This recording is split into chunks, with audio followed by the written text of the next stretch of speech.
Seguimos en este especial de Tardeando dedicado a la Cátedra Europa 2025, que en esta oportunidad tiene a Dinamarca y a Suecia como países invitados de honor.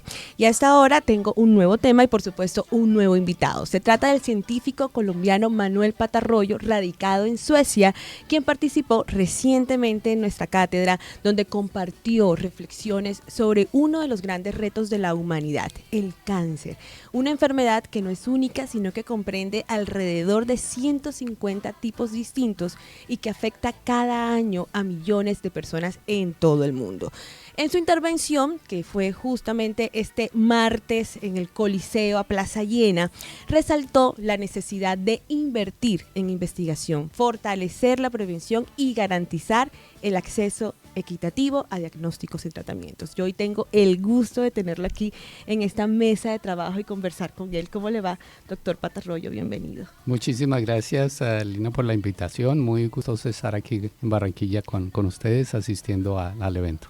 Bueno, el doctor Patarroyo es un médico inmunólogo colombiano, reconocido internacionalmente, con formación en postdoctorado en el Instituto Karolinska, donde es profesor. ¿Verdad? Correcto. Bueno, está aquí con nosotros compartiendo sus saberes, sus conocimientos y empezamos con buena música, con ABBA. Sí. Háblenos de su gusto por este grupo. Bueno, yo llegué a Suecia a fines de los 70 y recuerdo que ABBA estaba todavía en su apogeo. Y a mí siempre me ha gustado la música de ellos, son músicos estupendos y tienen varias canciones que me fascinan. ¿Y qué tal el concierto? ¿Cómo le pareció? No, estupendo. No, eso fue profesional. Eso ¿sí? Según entiendo, eran muchos estudiantes los que estaban participando. Claro, estudiantes, profesores. Pero eso es profesional. ¿Sí? ¿Cuál fue la parte que más le gustó, doctor? Indudablemente cuando las chicas y los chicos fueron a danzar a la música sueca, porque reconocí mucho de lo que a uno le gusta y lo que uno reconoce. Y eso fue estupendo. Bueno, me contaba que es su primera vez en Cátedra Europa.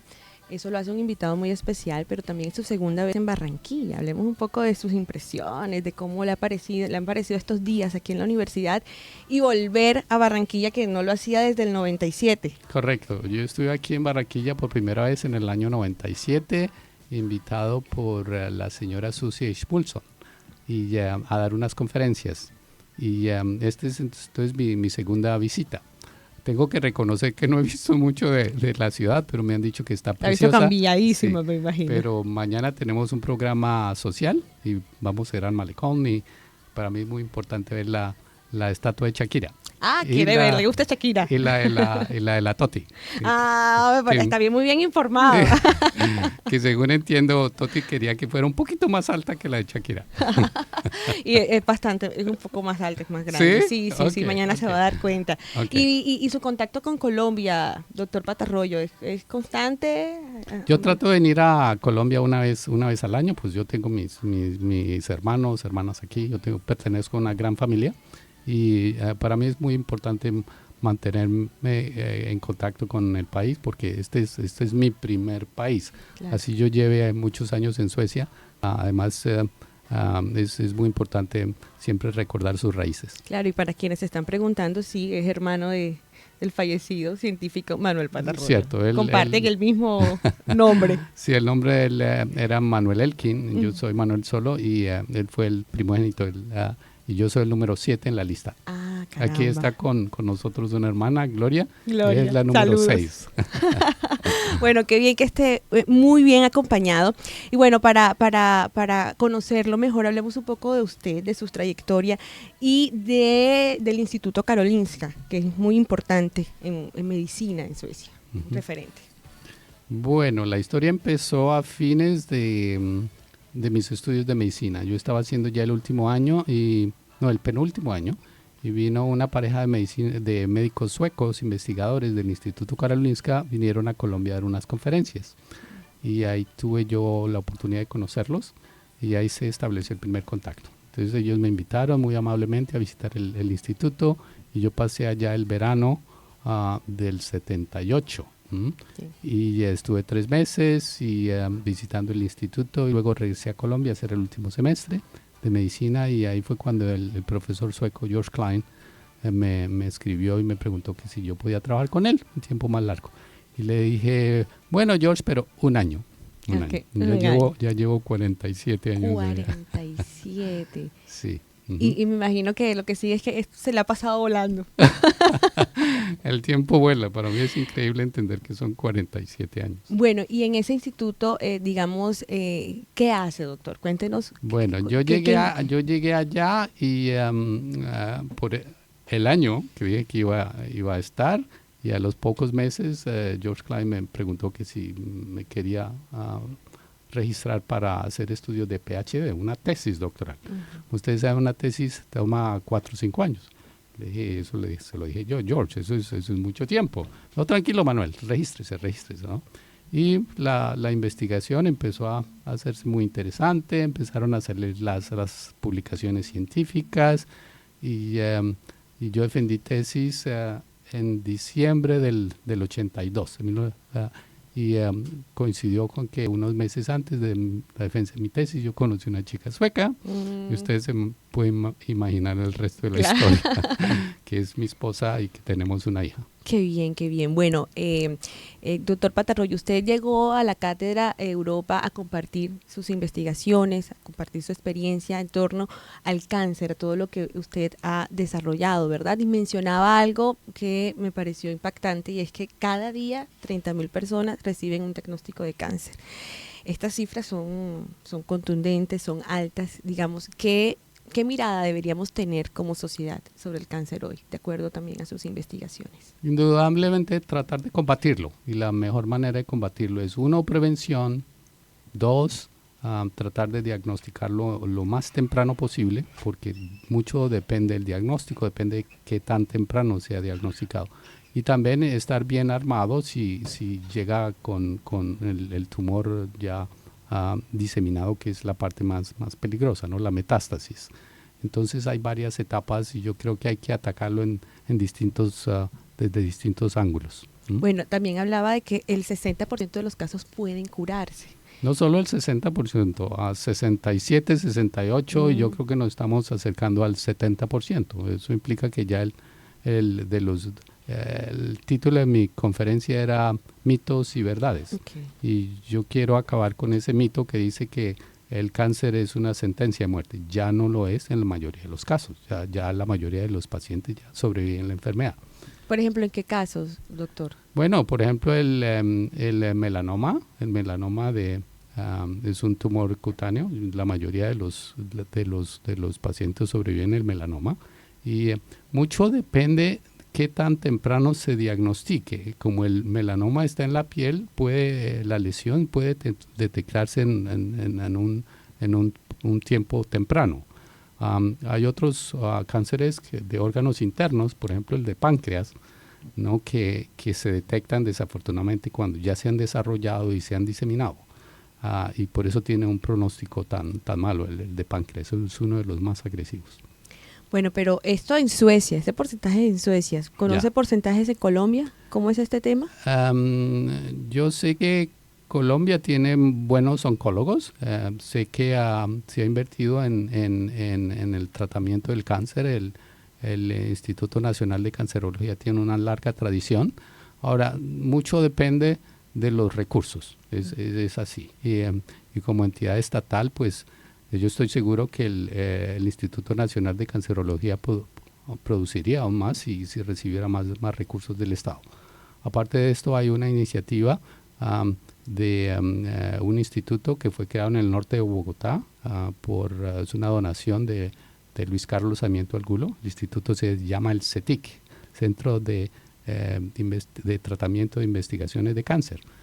Fue una generosa donación de varios cientos de millones de dólares para crear el instituto, porque era el sueño de Luis Carlos Sarmiento Angulo. Y algo interesante pasó, porque hace 10 años la hija, Sonia Sarmiento, una mujer extraordinaria, arquitecta, pasó por Suecia y me dijo: ay, doctor Patarroyo, mi papá me dijo que lo contactara, que nos ayudara para organizar el instituto, para construirlo, el centro de cáncer. Y le dije, pues sí, pues yo hice una contribución muy modesta y le demostré los otros centros de cáncer allá en el Karolinska, y Y el CETIC ya está funcionando, fue inaugurado hace unos pocos años, pero por ironía del destino, la hija de Luis Carlos, Sonia, falleció el año pasado por cáncer. Por cáncer. Sí, una mujer extraordinaria y pues indudablemente fue una de las impulsoras de la formación del CETIC. Claro. Las ironías de la vida, como dice. Cierto. Bueno, doctor Patarroyo, para un público no experto, usted vino, ya lo dijo, su charla se tituló Cáncer, mitos y verdades. Díganos 2 mitos y 2 verdades sobre el cáncer. Además del que ya nos dijo que pues un cáncer no mata necesariamente. Otro mito, ya les dije un mito, el otro mito es que el cáncer, bueno, les dije que era una sentencia de muerte y ya no lo es, ¿no? El otro es que es un enigma, que es un misterio, ¿no? Eso ya no lo es. Nosotros ya conocemos muy bien qué causa el cáncer, cuáles son las alteraciones, las mutaciones, ya conocemos todos estos oncogenes, los genes que suprimen. Y la estrategia ahora es usar ese conocimiento sumamente amplio que tenemos, aplicarlo para mejorar los tratamientos. Okay. ¿Y 2 verdades? 2 verdades que estamos curando más de 2/3 partes de los pacientes, que eso es yo recuerdo, siendo yo estudiante de medicina, el cáncer más común en la infancia son las leucemias, ¿no? Yo recuerdo que en ese entonces el 80-90% de los niños con leucemia morían. Ahora la cifra se ha invertido. Ahora ya el 80-90% de ellos se pueden curar. Eso es un avance gigantesco. Pero ocurre el fenómeno de que se hacen avances en unos tipos de tumores, pero en otros sí son duros, claro, como páncreas, pulmón, tumor en el cerebro que se llama el glioblastoma. Son sumamente difíciles. De estas patologías, ¿cuál es la que más se le teme, doctor? Pues si miramos a agresividad, el páncreas, por varias razones, porque se diagnostica tarde, ya que es un órgano interno, ¿no? Y es frecuente que le dan a uno el diagnóstico al paciente y el paciente fallece en cuestión de meses, ¿no? También estos tumores del cerebro que te mencionaba, el glioblastoma. Nosotros hablamos de la agresividad del tumor, ¿no? Y esos son 2 ejemplos. El más silencioso, el que cuesta mucho detectar y cuando, digamos, se diagnostica quizás sea poco tarde. Pues yo le echaría mucho la culpa al de páncreas por su situación interna, ¿no? Y que cuando llega el paciente que empieza a presentar síntomas y llega donde el médico y el oncólogo ya se ha diseminado, ¿no? La evolución de los tumores desde una célula normal a una célula cancerosa es un proceso que toma tiempos, no meses ni años, sino décadas. Y es un proceso que requiere un número de mutaciones, cambios en el material genético de las células, del ADN, y por lo tanto en los humanos se necesitan 4, 5, 6 mutaciones que se van acumulando con tiempo, y por eso la mayoría de los tumores, de los cánceres, aparecen en una edad más avanzada, alrededor de los 50, 60, 70 años. Doctor, usted habla de investigaciones y adelantos en los tratamientos. ¿En vacunas para prevención? ¿Cómo vamos en eso? En vacunas ha habido también adelantos y yo soy bastante optimista con respecto a aquellos tumores que son producidos por microorganismos, como por ejemplo virus, también hay bacterias. Y en el caso de virus hay un ejemplo típico que es el virus del papiloma humano, que induce el cáncer del cuello uterino, que llamamos el cervix. Este virus puede ser atacado mediante una vacuna y ya existe una vacuna y en Suecia se está aplicando a jovencitos para evitar la infección y teóricamente lo sabemos, si evitamos la infección de un organismo que produce el cáncer, pues vamos en vez de a evitar el cáncer. Entonces es una medida de tipo preventivo. Y yo creo que el carcinoma del cervix tal vez sea el primer tumor que podamos eliminar completamente, siempre y cuando las personas, los jovencitos se vacunen. Se vacunen. Doctor, más allá de las investigaciones en laboratorio, de los avances, hablemos del papel que juegan los estilos de vida en la sociedad, ¿verdad? Que también son importantes para la prevención y para reducir los casos de cáncer. ¿Cómo lo ves? El cáncer es el resultado de una interacción entre los genes que tenemos y también el medio ambiente. Y el medio ambiente pues está muy relacionado a nuestro estilo de vida.